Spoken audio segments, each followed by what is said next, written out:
Hello, friends. By the title of this video, I'm sure you're already quite nervous. So let me explain something, or a few things, before we get into this. One, I'm kind of going back to my roots on this one. When I first started this channel, I used to read a lot of really bad fan fiction, and I haven't done that in a really, really long time. And I miss doing that, so I'm gonna do it. I don't really care if that's a problem or whatever. It's my channel, we're gonna do it. And two, I am well aware of some of the history behind this particular fanfic. I know that it's a joke. I know that it's a troll fic, but the reason I want to read it is because of how weirdly spot on a large portion of this is. How weirdly adept some of this is from what I've heard. I have not actually read this firsthand. I don't like to read fanfics by myself firsthand before I read them all to you. I love the surprise of these things. And there's also one other note for some of you who may not have actually heard my readings of terrible fan fiction in the past. There is very little editing in these videos. There's usually just things that if I have to add or remove something, I'll do that.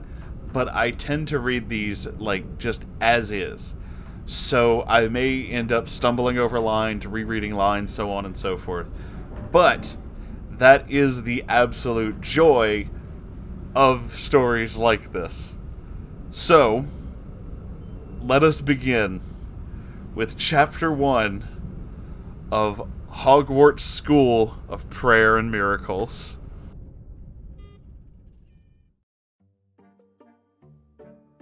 Author's note. Hello friends, my name is Grace Ann. I'm new to this whole fan fiction thing, but recently I've encountered a problem that I believe this is the solution to. My little ones have been asking to read the Harry Potter books, and of course I'm happy for them to be reading, but I don't want them turning into witches. So I thought, why not make some slight changes so these books are more family friendly? And then I thought, why not share this with all the other mommies who are facing the same problem? So, ta-da! Here it is! I'm so excited to share this with all of you. So without further ado, once upon a time, there was a little boy named Harry Potter who lived under the stairs in a house on Privet Drive with his aunt and uncle. He was a good, obedient boy who did all of his chores, but he felt that there was something missing in his life, something big and special, but he couldn't quite name it.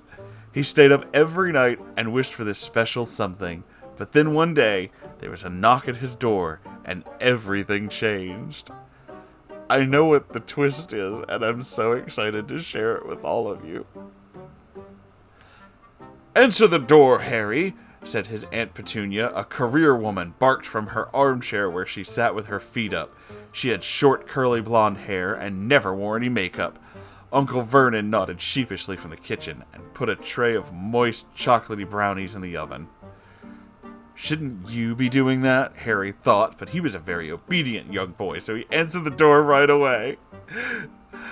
Oh, are you starting to see the issue? He turned the brass metal doorknob and pulled open the heavy wooden door. On the porch was standing a huge, muscular man with a big, manly beard, and he was dressed in a plaid red shirt, blue jeans, and sturdy leather boots. His chest was covered in a thick, unruly carpet of coarse brown hair. He wore a necklace that looked to Harry like a lowercase t. Just looking at Harry, feel happy, peaceful somehow, but he couldn't say why. Oh my.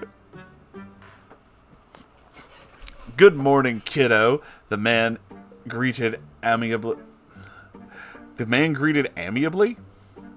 I think she means amicably, but whatever. And smiled at Harry. He had the peaceful, friendly sort of face you just knew you could trust. "My name is Hagrid. Could I speak to your mommy and daddy?" "Oh, I don't have a mommy or daddy," Harry replied sadly, and looked at his raggedy old shoes. That were blue. I don't know why they had to describe that, but okay. Perhaps that's why he felt so lonely, he thought. Not for the first time. Maybe that was what he was missing, a mommy and daddy. But no, that wasn't quite right. I'm so sorry to hear that, Hagrid uttered empathetically. You can speak with my aunt and uncle, Harry replied politely, and blinking his big blue childlike eyes. Oh! What do you want? Aunt Petunia peered out the door with her narrow, suspicious eyes. She was wearing a baggy, unflattering pantsuit.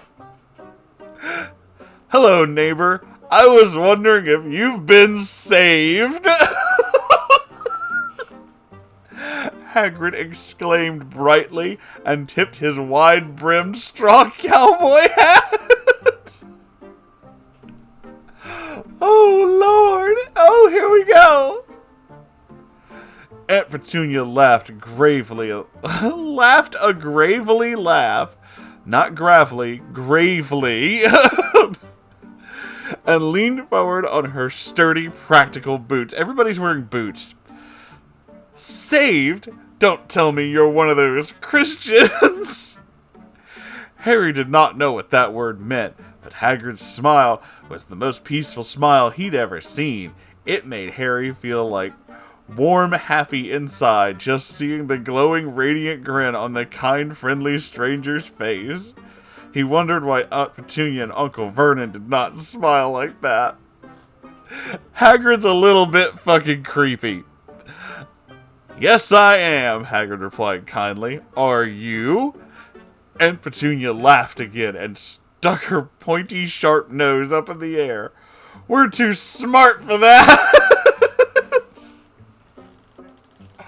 Ah! Haven't you read Dawkins? God is dead. Dawkins proved that.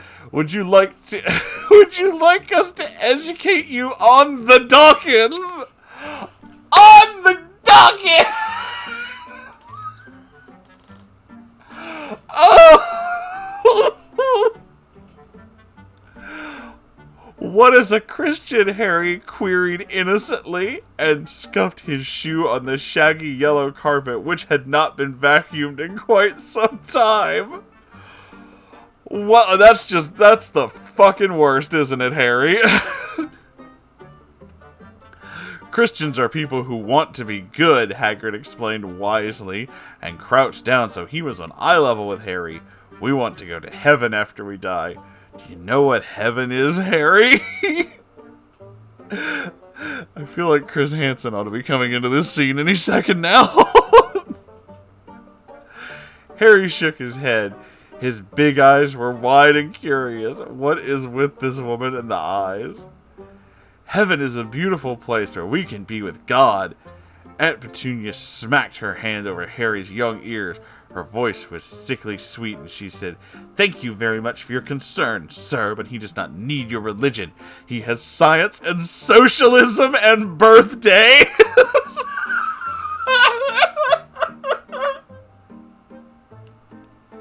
Oh! Haven't you heard of evolution? Not evolution, evolution. I guess if you're... What's that car? The Evo? I guess if it, like, changes form, it's an evolution.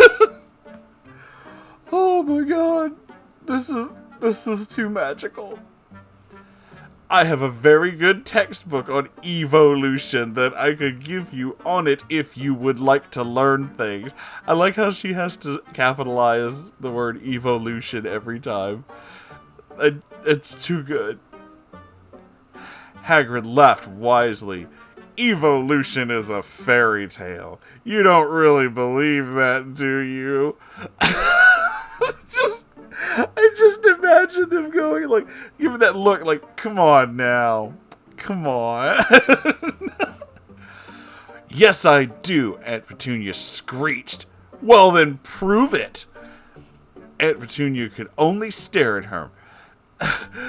Her big mouth hung open dumbly.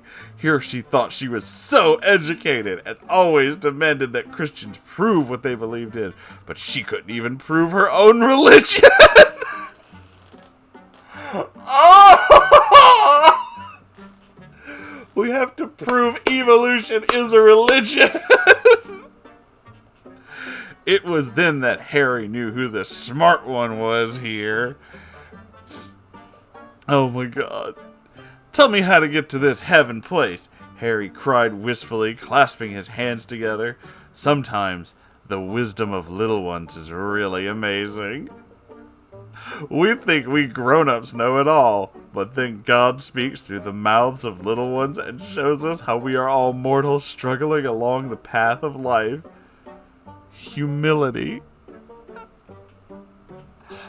I have no words and I must scream.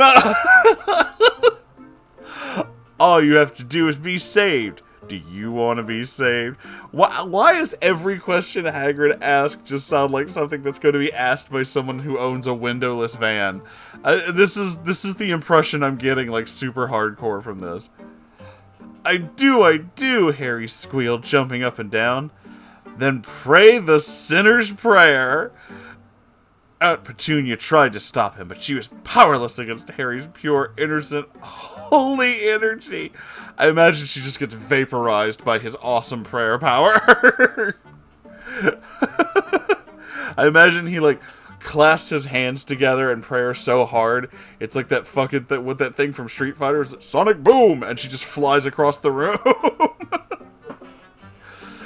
Soon Harry had said the prayer. Hagrid beamed happily. You're a Christian now, Harry.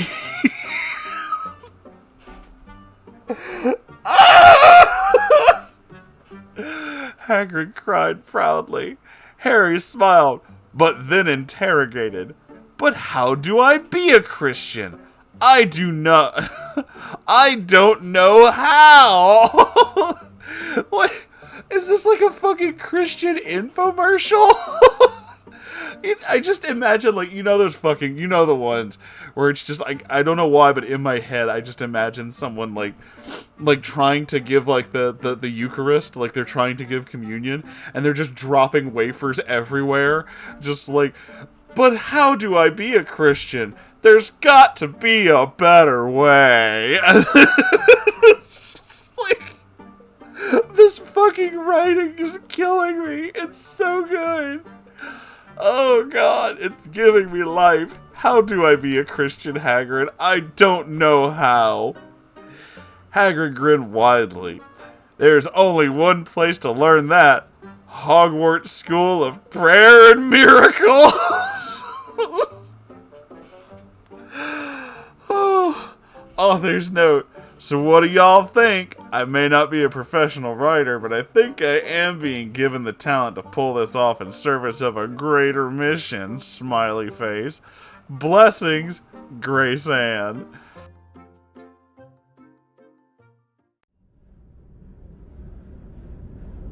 Oh my god, this is so good. That's just the first chapter. That's just chapter 1. I hope you're enjoying this. This is magic. This makes me so very happy. You guys have no idea. I love terrible fan fictions, and this one's been on my radar for a little bit, so thank you all for watching. Please make sure you like, comment, and subscribe, and if you have your own stories you want to send me, either ones that you've written or terrible ones that you think I would love, send it to my subreddit at r/Moonhorse Stories. I check it every day. I love you all so very much. Maybe today we'll learn how to be a Christian. I don't know how. Oh my god. I'll see you guys in the next episode. Goodbye.